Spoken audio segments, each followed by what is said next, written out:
You think a private jet and a villa on the French Riviera is the definition of wealth? That's just the baseline. For the world's billionaires, the ultimate flex isn't a flashy car or a front row seat. It's vanishing entirely. They're not just buying luxury, they're buying invisibility. Today, we're counting down the 10 places in Europe built to separate the rich from the really rich.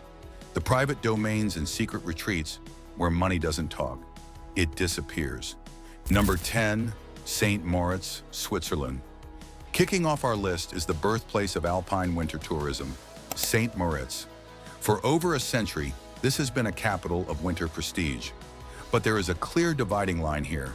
The rich flock to the five-star hotels like Badrut's Palace, attending events like the Snow Polo World Cup, hoping to see and be seen. Designer ski outfits become a kind of uniform. The entire town is a stage. The really rich, however, experience a different St. Moritz. They retreat from the photo ops into private, sprawling villas in the Engadine Valley. They value the stable, low-profile luxury that allows them to recharge in absolute privacy. For them, St. Moritz isn't about the party, it's about the quiet serenity of the lake or the thrill of the private Cresta-Run toboggan track. It's a place where an architect like Norman Foster doesn't just design for clients. He designs his own residence, the Casa Futura, as an architectural statement. The rich come for the scene, the ultra-wealthy come for the seclusion. Number 9, Gstaad, Switzerland. From one Swiss icon to another, we move to Gstaad. If St. Moritz is high-octane glamour, Gstaad is the capital of quiet luxury. The ethos here is fundamentally different. As the saying goes, St. Moritz is the place to see and be seen, Gstaad is for a quiet retreat. This discreet elegance is precisely what draws the really rich.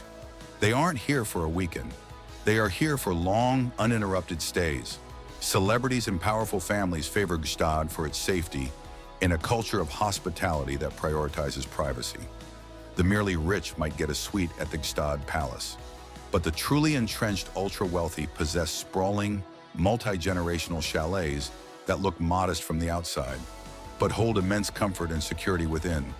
You'll find luxury here, but it doesn't announce itself. If you understand Gstaad, you understand quiet power. Number 8, Menorca, Spain. For number 8, we leave the Alps for the Balearic Islands. But we're not going to Ibiza or Mallorca. We're going to their quieter sibling, Menorca. For decades, the rich have flocked to Ibiza and Mallorca, creating a high-energy scene of nightlife and consumption. The really rich, however, have quietly made Menorca their sanctuary. The island has intentionally preserved its natural state, making it a UNESCO Biosphere Reserve. The appeal here isn't a VIP table, it's a pristine, remote beach that feels like your own. The ultra-wealthy aren't staying in hotels, they are booking entire restored farmhouses, or fincas, for their exclusive use. This is the essence of stealth travel, choosing a destination precisely because it is less frenetic and intentionally off the path. It's a low-key luxury that those chasing trends often overlook. Number 7, Patmos, Greece. Coming in at number 7, we go to the Greek Isles. The name everyone knows is Mykonos, with its celebrity-packed beach clubs. The rich go to Mykonos to be part of the spectacle, but the really rich go to Patmos. Patmos is the anti-Mykonos. There are no major airports. Reaching the island requires effort, usually a ferry. This inconvenience is not a bug, it's a feature. It acts as a natural filter. What awaits is an island of profound history, pristine beaches, and a brand of authentic luxury that is increasingly rare. You won't find sprawling resorts here. Instead, the ultra-wealthy stay in discreet villas, often arriving by private yacht to anchor in a secluded bay.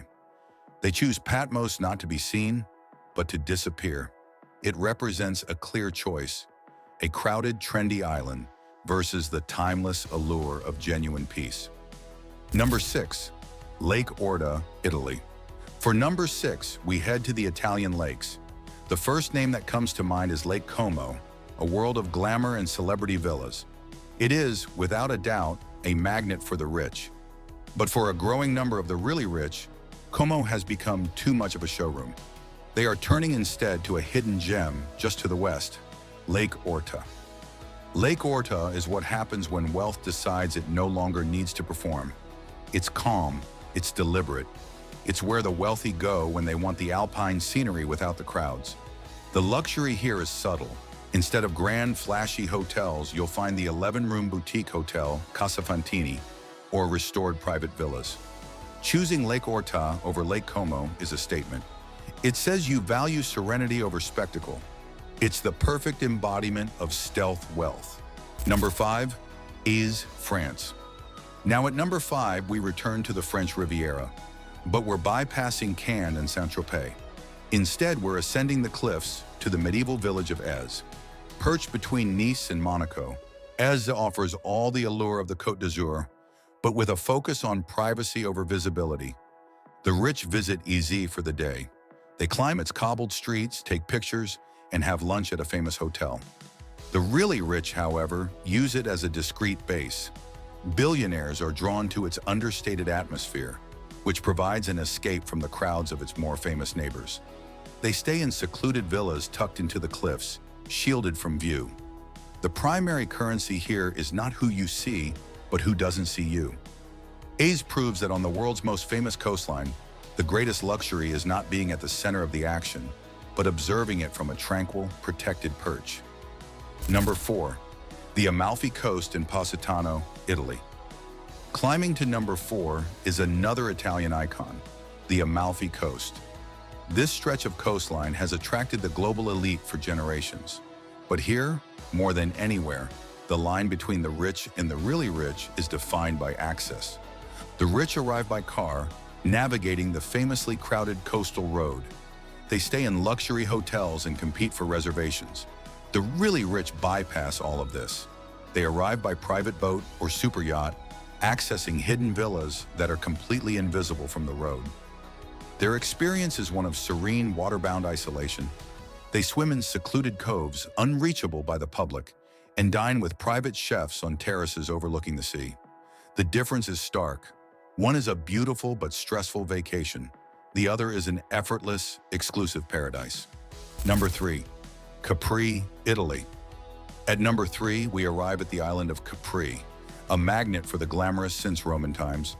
Capri is the quintessential luxury destination. The rich visit Capri.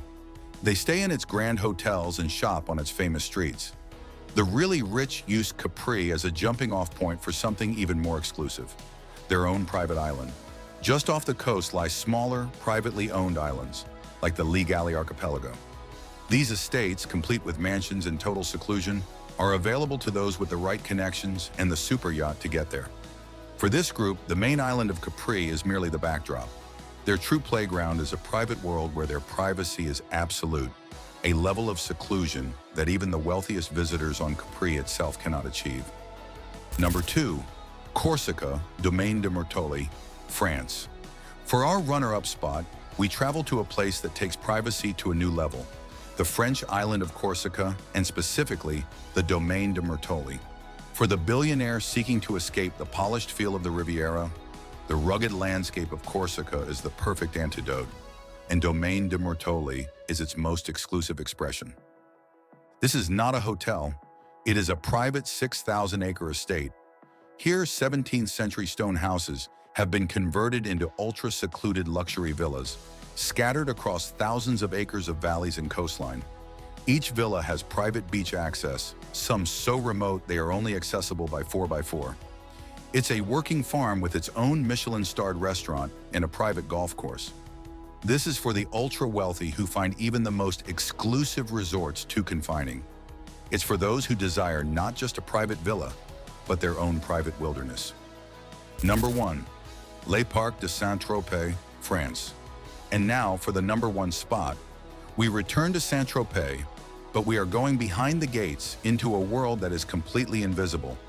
Welcome to Les Parcs de Saint-Tropez, arguably the most secretive and exclusive billionaire enclave in Europe. Located on a private 110-hectare peninsula, Les Parcs is a fortress of wealth, accessible through a single, heavily guarded entrance. Its residents are a who's who of global industry, including titans like the CEO of LVMH. Properties here are rarely listed publicly, with prices soaring to over 60 million euros. The Domaine has its own private beach and tennis courts. This isn't just about luxury. It's about total control and absolute exclusion. While the merely rich are on Pampelon Beach, the residents of Les Parcs enjoy their own pristine coastline in perfect solitude. This is the ultimate destination for those who have moved beyond wealth and now seek only one thing, a world entirely their own. And there you have it. The places in Europe that separate the rich from the really rich. The powerful trend is clear. As you accumulate more wealth, you don't necessarily seek more visibility, you seek less. True luxury has evolved from conspicuous consumption to conspicuous seclusion. The rich buy luxury, but the really rich buy privacy. If you enjoyed this, hit like, subscribe, and let us know in the comments which of these places surprised you the most, or which one you think represents the highest level of wealth. And if there's another location you think belongs on this list, drop it below. Thanks for watching, and we'll see you in the next one.